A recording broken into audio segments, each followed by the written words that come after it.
င်္ဂလာပါရှင်ဒီနေ့ကျွန်မဖတ်ပြမယ့်ဝတ္ထုတိုလေးကတော့စာရေးဆရာကျော်အောင်ဘာသာပြန်ထားတဲ့စမ်းမဆက်မွန်ဤဝတ္ထုတိုများတဲ့ကအပျော်ဆုံးလူဆိုတဲ့ဝတ္ထုတိုလေးပဲဖြစ်ပါတယ်ရှင်အပျော်ဆုံးလူဆိုသည်မှာကိုဘဝကိုဖန်တီးသူဖြစ်သည်ရင်းကိုတော့နားလည်နိုင်ပါသည်သို့တော်လည်းအခြားသူတယောက်ဘဝကိုကဖန်တီးပေးနိုင်သည်မှာတော့အံ့ဩစရာကောင်းသည်ဘဝမှာဘယ်လိုနေရထိုင်ရမည်ဘဝစကြောင်းကိုဘယ်ပုံရွေးချယ်ရမည်ဟုကိုကစီမံခန့်ခွဲပေးရသည်မှာအတော်ကလေးမလွယ်သည့်ကိစ္စဖြစ်သည်အောင်မြင်လျင်ကောင်းပါ၏မအောင်မြင်တော့ကိုတာဝန်ရှိခြင်းမည်ဤတွင်ပုဂ္ဂိုလ်အချို့ကသူတို့ကိုယ်သူတို့ယုံကြည်မှုအပြည့်အဝဖြင့်သူတစ်ပါးကိုဘယ်သို့ဘယ်ပုံဘဝလမ်းကြောင်းရွေးချယ်ရမည်အမှုအကျင့်တွေပြောင်းလဲလက်ခံရမည်လောကအမြင်ဘဝအမြင်ကိုလည်းမြည်တို့မြည်ပုံလက်ခံရမည်ပုံစံချပေးကြသည်ဤသို့ဩဇာပေးရသည့်သူတို့တတ္တိမှာနဲ့နယ်တတ္တိမဟုတ်မိမိကိုမိမိယုံကြည်မှုအပြည့်အဝရှိမှသာဤသို့စီမံခန့်ခွဲရခြင်းဖြစ်သည်ဟုကျွန်တော်ထင်မိသည်ကျွန်တော်ကသူတို့လိုတတ္တိမျိုးမရှိသူတစ်ပါးကိုဘယ်ပုံနေရထိုင်ရမည်ဘယ်လိုဘဝလမ်းကိုရွေးချယ်ရမည်ဟုမပြောရဲပထမကို့အကြောင်းကိုသိဖို့လိုသည်ထို့နောက်သူများအကြောင်းကောင်းကောင်းသိဖို့လိုသည်သို့မှသာသူရွေးချယ်ရမည်ဘဝလမ်းသည်ဤလမ်းဖြစ်သည်ဟုအကြံဉာဏ်ပေးနိုင်မည်ကိုပေးသည့်အကြံသည်လည်းမှန်ကန်အောင်မြင်နိုင်မည်မဟုတ်လားယခုမူကျွန်တော်ကကို့အကြောင်းကိုပင်ကိုမသိဖျားသခင်မှသာကျွန်တော်အကြောင်းကောင်းကောင်းသိမည်သူတစ်ပါးအကြောင်းကိုမူဝေလာဝေလုံးလုံးမသိကို့အိမ်ဘေးကအိမ်ကြီးချင်းဥပသူဤစိတ်နေစိတ်ထားကဘလို့သူ့အကြံစီကဘယ်သို့သူ့အတွေးခေါ်ကဘလို့ဆိုသည်ကိုမှန်းဆယုံသာမှန်းဆနိုင်သည်အမှန်စင်စစ်ကျွန်တော်တို့တဦးချင်းမှာလွင်တီးခေါင်အလေကရဲတိုက်ထက်တွင်အချင်းခံနေရသည့်ဘဝအကျဉ်းသားများဖြစ်ချေသည်ဘဝအကျဉ်းသားများပေါင်းယုံကလူလောကကြီးတစ်ခုဖြစ်တည်လာရသည်ဟုကျွန်တော်ယူဆသည်ကျွန်တော်တို့လိုဘဝတူဘဝအကျဉ်းသားချင်းသည်တဦးနှင့်တဦးအများလက်ခံသည့်ဒလိထုံးစံအမှုအရာတို့ဖြင့်ပြောဆိုဆက်သွယ်ကနားလည်မှုယူကြရသည်တို့တိုင်အောင်ကိုဒလိထုံးစံကိုသူကနားလည်ခြင်းမှလည်းမည်တဘောတူလက်ခံခြင်းမှလက်ခံမည်ကိုကအရေးလက္ခဏာတစ်မျိုးပြလိုက်လျင်သူကတလွဲနားလည်ခြင်းနားလည်မည်သူအတိတ်ပဲတတ်မှတ်ချက်နဲ့ကိုအတိတ်ပဲတတ်မှတ်ချက်တူခြင်းမှတူမည်ပြီးတော့ဘဝဆိုတာကလည်းတစ်ချိန်တစ်ခါသာကျင်လည်ရတာမျိုးဖြစ်သည်တစ်ခါမှားလျင်တစ်သက်လုံးပြုပြင်လို့မရပြီးတော့အမှားတွေထပ်ခါတလဲလဲလုံးမိတတ်သည်သို့တော့မှားပြီဆိုရင်ပြင်ဖို့မလွယ်တို့ဖြစ်လျင်ခမားဒီလိုနေဒီလမ်းရွေးဟုအကြံပေးရအောင်ကျွန်တော်ကဘယ်သို့သောပုံကိုမျိုးနီကျွန်တော်ကိုယ်တိုင်ကအများသူငါလိုအမှားတွေလုံးမိတာရှိပြီးပြုပြင်လို့မရတာတွေကြုံခဲ့ရသူမဟုတ်လားဘဝဆိုဒီမှာမှန်မှန်ကန်ကန်နေထိုင်ဖို့အောင်မြင်ဖို့အလွန်ခက်သည့်အရာဌာနမျိုးဖြစ်ချေသည်ကိုဘဝလမ်းကြောင်းတစ်လျှောက်အစဉ်ပြေပြီးအောင်မြင်အောင်မနှဲကြိုးစားရသည်တို့တိုင်အောင်မပြေဆုံးတာတွေလိုချင်တာမရတာတွေတပုံကြီးတို့ဖြစ်ရာအိမ်ကြီးချင်းကိုခမားဘလို့နေဘယ်လမ်းရွေးဟုမညွှန်ကြားမိအောင်မနှဲပင်ထိန်းချုပ်ထားရသည်လောကမှာလူအမျိုးမျိုးရှိလေသည်ဘဝလမ်းခီးတွင်အစကောင်းပြီးအနှောင်းတေကြသူလည်းရှိသည်အစကောင်းတော့လဲအလဲတွင်ဘယ်လမ်းရွေးရမည်မသိပဲတွေ့ဝေကအယောင်ယောင်အမှားမှားဖြစ်ရသူတွေလည်းရှိသည်သူတို့အနာဂတ်သည်မကြည်လင်ဘဝခရီးလမ်းကလည်းကျန်းသည်တို့ဖြစ်ရာတခါတရံတွင်မူစိတ်ထဲကလိုလိုချင်ချင်မဟုတ်တော့လဲခမားတော့မှားနေပြီဒီလိုနေဒီလိုထိုင်ဒီလမ်းကိုရှောက်ဖို့မပြောချင်ပဲပြောရသည်တို့ကြုံရသည်သူများဘဝကိုကဇွတ်အတင်းဖန်တီးပေးရသည့်သဘောမျိုးပင်ဖြစ်သည်တခါတလေတော့ကျွန်တော်ဘဝအစစ်အပိုင်းမှာအရေးကြီးတဲ့လမ်းဆောင်လမ်းကွာရောက်နေပြီဘယ်လမ်းရွေးရမလဲအကြံလေးများပေးပါအောင်ဟုတောင်းခံလာသည်တို့နှင့်ကြုံရသည်ထို့အခါကျွန်တော်မှာအကြံရခတ်လာသည်ဘာအကြံပေးရမည်လဲမှန်လျင်ကောင်းပါ၏မှားတော်မခတ်ပါလားတခါတော့ကမူကျွန်တော်အကြံပေးသဖြင့်ဘဝလမ်းမှန်ကန်စွာရွေးမိသွားသည့်အဖြစ်မျိုးကြုံရဘူးသည်ထိုစဉ်ကကျွန်တော်မှာလူငယ်တစ်ယောက်ဖြစ်သည်လန်ဒန်မြို့ဝ ဝီတိုရီယာဘူတာယုံကြီးအနီးအတန်အသင့်ကောင်းမွန်သည့်အိတ်ခမ်းတစ်ခု၌ငှားရမ်းနေထိုင်ခိုက်ဖြစ်သည်တညက်နေဆောင်တွင်အလောက်ကပင်မန်းသဖြင့်အေးလူလူအနားယူတော့မီစိတ်ကူးနေခိုက်လူခေါ်ခေါင်းလောင်းနှိပ်တန်ကြားရသည်တကားဖွင့်လိုက်သည့်အခါတခါမျှမတွေ့ဘူးသည့်လူစိမ်းတစ်ယောက်အပေါဝ၌ရက်နေသည်ကိုတွေ့ရသည်သူကကျွန်တော်နာမည်ကိုမေးသည်သိရလျင်ခဏဝင်ပြားစီဟုခွင့်တောင်းသည်လာလေထိုင်ပါဧကန်းသို့ဝင်ခွင့်ပြုကထိုင်ရန်ပြောရသည်သူ့အမူအရာမှာအိုတိုအန်တန်ဖြစ်နေသည် secret တဲသည့်အခါမနှဲပင်မီးညှိယူရသည်ခေါင်းပေါ်ကအုတ်ထုတ်ကြီးကိုချွတ်ပြီးမီးညှိမှလွယ်ကူကူမီးညှိလို့ရသည်သူ့အုတ်ထုတ်ကြီးကိုကလထိုင်တစ်ခုပေါ်တင်ထားနိုင်မှသည်ဟုပြောမိသည်ထိုအခါတွင်မှအုတ်ထုတ်ကိုချွတ်ခါကလထိုင်ပေါ်သို့တင်သည်ထိုစဉ်မှာပင်သူ့လက်ထဲကထီးမှလွတ်ကြရသေးသည်အခုလိုလာတွေ့တာဘလို့မှမအောင်မိပါနဲ့နော်နားလေလိမ့်မယ်လို့မျှော်လင့်ပါတယ်ခင်ဗျာကျွန်တော်နာမည်ကစတီဖင်ပါဆရာဝန်တယောက်ပါပဲခင်ဗျားလဲဆရာဝန်လို့ထင်ပါတယ်ဟုတ်ပါတယ်နော်သူကစတင်စကားဆိုသည်ဟုတ်ပါတယ်ဆရာဝန်ပါပဲဒါပေမဲ့ကျွန်တော်ကစေးမကူတော့ဘူးသိပါတယ်ခင်ဗျာမကြခင်ကပဲခမည်းရေးတဲ့စာအုပ်အုပ်မှာစပိန်ပြည်အကြောင်းပါလာတာတွေ့ရပါတယ်အဲ့ဒါကြောင့်စပိန်ပြည်အကြောင်းမေးချင်လို့ရောက်လာတာပါအဲ့ဒီစာအုပ်ကတိတ်ကောင်းလှတာမဟုတ်ပါဘူးဒါပေမဲ့စာရေးသူဟာစပိန်ပြည်အကြောင်းကောင်းကောင်းသိတာတော့သိကြတယ်ခင်ဗျပြီးတော့စပိန်ပြည်အကြောင်းသိတဲ့တခြားဘယ်အသည့်တယောက်မှကျွန်တော်မှမရှိပါဘူးစပိန်ပြည်အကြောင်းနည်းနည်းပါးပါးမေးမြန်းခြင်းလို့ပါမေးနိုင်ပါတယ်ခင်ဗျစတီဖင်သည်ခဏနှုတ်ဆက်သွားသည်ပြောဆိုမေးမြန်းရန်အရှင်ယူနေခြင်းဖြစ်ဟန်တူသည်ထို့နောက်ကလထိုင်ပေါ်တွင်တင်ထားသည့်သူ့အုတ်ထုတ်ကြီးကိုယူကာရင်ခွင်ထဲထည့်ပြီးလက်တစ်ဖက်ကမှန်ပုတ်နေသည်ထို့အခါတွင်မှစကားဆရန်အရှင်ရလာဟန်တူသည်ခမားနဲ့လုံးဝမသိတဲ့သူစိမ်းတစ်ယောက်ကအခုလိုလာပြီးမေးလာမြန်လာလို့တော့နည်းနည်းထူးဆန်းနေတယ်မထင်ပါဘူးနော်ထို့တို့ပြောဟာတောင်းပန်သည့်လက္ခဏာဖြင့်မပွင့်တပွင့်ရေလိုက်သည်အခုပြောမှာကကျွန်တော်ဘဝဇက်ကြောင်းတော့မဟုတ်ပါဘူးခင်ဗျာစိတ်ချပါကျွန်တော်နဲ့စကားပြောကြသည့်လူတိုင်းကပင်ဤသို့ဏ္ဍန်ပြိုးတတ်သည်ပြီးတော့သူတို့အကြောင်းကိုပင်ပြောပြတတ်ကြသည်ကျွန်တော်ခွင့်လွှတ်နိုင်ပါသည်တကယ်တော့လူတွေအကြောင်းကိုကျွန်တော်နားထောင်ချင်ပါသည်လူတွေကိုကျွန်တော်စိတ်ဝင်စားပါသည်ကျွန်တော်ဟာအသက်ကြီးတဲ့အတော်နှစ်ယောက်လက်ထဲမှာကြီးပြင်းခဲ့ရသူဖြစ်ပါတယ်ဘယ်ကိုမှလည်းမရောက်ဘူးတခြားဘာအလုံးမှလည်းမလုပ်ဘူးလက်ထက်တာ6နှစ်ရှိပါပြီသားသမီးတယောက်မှမထွန်းကားဘူးအလုပ်ကတော့ကမ်ဘာဝဲလူအုံယုံမှာတာဝန်ကျတဲ့ဆရာဝန်ပါအခုတော့ဒီအလုပ်ကိုကြာဆက်ပြီးမလုပ်နိုင်တော့ဘူးအဲ့ဒီမှာမနေနိုင်တော့ဘူးသူပြောသည့်စကားလုံးတို့မှာတိုတောင်းပင်ဖြစ်သည်လိုရင်းကိုပြက်သားပြောသည်စကားလုံးတို့တွင်အာမှန်အပြည့်ပါသည်လက်ရှိဘဝကိုအတော်ကလေးစိတ်ကုန်ခန်းနေဟန်တူသည်စောကတော့သူ့ကိုဖြတ်ခနဲကြည့်မိသည်ယခုမူသူ့ကိုစိတ်ဝင်စားလာသဖြင့်စူးစိုက်ကြည့်မိသည်အသက်မှာ30ခန်းရှိပြီးပူအိုက်ခက်တောင့်ဖြစ်ကာမျက်နှာနီဝိုင်းဖြစ်သည်မျက်ပေါက်ကျင်းတော်လဲမျက်လုံးတစ်စုံမှာ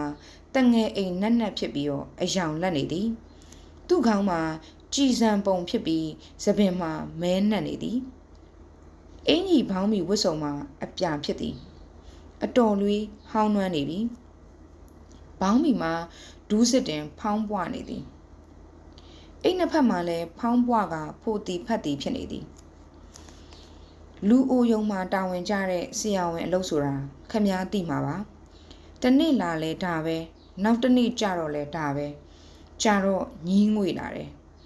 ကို့ရှိရေးအတွက်လဲကြည်ရအောင်မယ်ဒီလိုကြီးတက်တက်လုံးနေသွားလို့မဖြစ်ဘူးကျွန်တော်ကြာမလုံနိုင်ဘူးခမည်းသဘောဘလို့လဲဆရာဝန်ဆိုတော့ကြာရဆေးရုံမှာလုံရမှာပဲအသက်မွေးဝမ်းကြောင်းပဲဟာဟုတ်ပါတယ်လာကလည်းကောင်းတယ်ဆိုတာကျွန်တော်နားလဲပါတယ်နေပါအောင်အခုခမားလာတဲ့ကိစ္စကဘာလဲဒီလိုပါစပိန်မှာအင်္ဂလိပ်ဆရာဝန်တယောက်ဖို့ဆေးကုစားလို့ရနိုင်ပါမလားအဲ့ဒါသိချင်လို့ပါစပိန်ဟုတ်လားဘာဖြစ်လို့စပိန်ကိုတွားရမှာလဲဘာရလို့တော့မဟုတ်ပါဘူး ဒါပေမဲ့စပိန်အကြောင်းကြားနေရတာတွေစာရဲဖတ်ရတာတွေကြောင့်ကျွန်တော်စိတ်ကစပိန်ပြည်ကိုဆွဲလန်းတယ်လို့ဖြစ်နေတယ်ကာမင်ဝိထုတွေကလို့တော့မဟုတ်ဘူးနော်အဲ့ဒီလိုတော့မျှော်လင့်မထားနဲ့ဒါပေမဲ့ခမစပိန်မှာနေကြီးကအမြဲလို့ဝင်ပါနေတယ်ဝိုင်းအရက်ကောင်းကောင်းနဲ့ရနိုင်တယ်ရှုခင်းတွေကအယောင်သွေးဆုံတယ်ရှုရှိုက်ရတဲ့လေကိုကလက်ဆက်တယ်ဒီတော့ကျွန်တော်ရတဲ့သတင်းကိုပဲပြောရအောင်မယ်ဒီနေ့မှကြုံကြိုက်လို့သတင်းစကားတစ်ခုကြားရတယ်စပိန်ပြည်ကစီဗီမြို့မှာအင်္ဂလိပ်ဆရာဝန်တယောက်မှမရှိဘူးတဲ့အဲ့ဒီအရက်မှာကျွန်တော်စေကူစားလို့ရနိုင်ပါမလားအဲ့ဒါခမားသဘောဘလို့လဲဆိုတာသိချင်လို့ပါဟိုမှာကမရေရဘူးဒီမှာနေရတာရေရတယ်လားကကောင်းတယ်လားကကောင်းတဲ့အခုအလုပ်ကိုစွန့်ရတာမိုက်မဲရများကြနေမလားလို့ပါခမားမိမရဲ့သဘောကရောသူကလည်းစပိန်ဆိုရင်သွားရှင်နေတယ်စွန့်စားရမှာနော်တိတ်ရေရတာမဟုတ်ဘူးကျွန်တော်နားလေပါတယ်ဒါပေမဲ့ခမားကသာစီဗီကိုသွားဆိုရင်ကျွန်တော်သွားမှာပဲဒါမှမဟုတ်ပဲအခုအလုပ်မှာပဲအိမ်ရီမပြတ်နေဆိုရင်လည်းဘယ်မှမသွားတော့ဘူးထို့သို့ပြောကစတီဖန်သည်ကျွန်တော်ပေးမိအဆုံးအဖြတ်ကိုစိတ်အားထက်သန်စွာစောင့်နေသည်တငယ်အိမ်နက်နက်မျက်လုံးများဖြင့်ကျွန်တော်ကိုစိုက်ကြည့်နေသည်ကျွန်တော်ပြောသည့်အတိုင်းလက်ခံနေမှာတေချာသည်ဟုကျွန်တော်သိနေသည်ခဏတာမျှကျွန်တော်စဉ်းစားနေသည်ပြီးမှခမားရဲ့အနာဂတ်ရှိရေးဟာခမားနဲ့ပဲဆိုင်တယ်ခမားဘဝအတွက်ခမားဘာသာဆုံးဖြတ်ဖို့ပဲဒါပေမဲ့တခုတော့ကျွန်တော်ပြောနိုင်တယ်ခမားအနေနဲ့ပိုက်ဆံမလိုချင်ဘူးရသမျှနဲ့ပဲရောင်ရဲမယ်ထမင်းနှက်မှန်စားရရင်တော်ပြီလို့သဘောထားနိုင်မယ်ဆိုရင်တော့ခမားသွားခြင်းနဲ့စီဗီကိုသွားပြီးတော့အဲ့ဒီမှာခမားဘဝဟာအသစ်တစ်ဖန်ပြန်လည်မွေးဖွားလာမယ်လူဘဝဆိုတာအတိတ်ပဲရှိလာမယ်ထို့နောက်စတီဖန်ပြန်သွားသည်သူ့အကြောင်းကို2 ရက် 3 ရက်လောက်ထိစဉ်းစားကြည့်မိသေးသည်ဒီနောက်ပိုင်းတွင်စတီဖန်ကိုကျွန်တော်မေ့သွားပြီလုံးဝပင်သတိမရတော့သူလာသွားပြီးမေးမြန်းသွားသည့်ကိစ္စတို့သည်လည်းကျွန်တော်ခေါင်းထဲမှာမကြံရစ်တော့ဒီနောက်15 နှစ်ခန့်အကြာတွင်စပိန်ပြည်စီဗီမြို့သို့ကျွန်တော်ရောက်သွားသည်ဟိုတယ်မှာတဲခိုနေစဉ်အနှင်းငင်နာမကျန်းဖြစ်သည်နဲ့စီဗီမှာအင်္ဂလိပ်ဆရာဝန်တယောက်တလေများမရှိဘူးလားဟုဟိုတယ်လူလင်လေးကိုမေးစမ်းကြည့်ရသည်ဟိုတယ်လူလင်ကလိပ်စာတစ်ခုပေးသည်တက္ကစီတစ်စီးကိုခေါ်ကထိုဆရာဝန်စီသို့သွားသည်ဆရာဝန်စီရောက်လျင်အိမ်ထဲမှခက်ဝဝလူတယောက်ထွက်လာသည်ကိုတွေ့ရသည်ကျွန်တော်ကိုမြင်လျင်သူသည်ရုတ်တရက်တုန်ဆိုင်ဆိုင်ဖြစ်သွားသည်ကျွန်တော်ကိုလာတွေ့တာလားအင်္ဂလိပ်ဆရာဝန်ဟာကျွန်တော်ပါပဲကျွန်တော်ကိစ္စကိုပြောပြသည့်အခါသူကအိမ်ထဲသို့ဝင်ရန်ဖိတ်ခေါ်သည်သူနေသည့်အိမ်မှာစပိန်တာမန်လူတို့နေသည့်ရိုးရိုးအိမ်တစ်ခုသာဖြစ်သည်လူနာကြည့်သည့်အခန်းမှာလည်းစာအုပ်များသတင်းစာများဆေးပစ္စည်းများဆေးကရိယာများဖြင့်ဖွားရှုပ်နေသည်ထိုမြင်ကွင်းကြောင့်တော်ခီလာနာပုဂ္ဂိုလ်များမှာအားလျော့သွားနိုင်သည်ကျွန်တော်ကိုစမ်းသပ်ကြည့်ရှုကလိုသည့်ဆေးကိုပေးသည်ပြီးလျင်လူနာကြည့်ရှုကဘလောက်ပေးရမည်နည်းဟုကျွန်တော်ကမေးသည်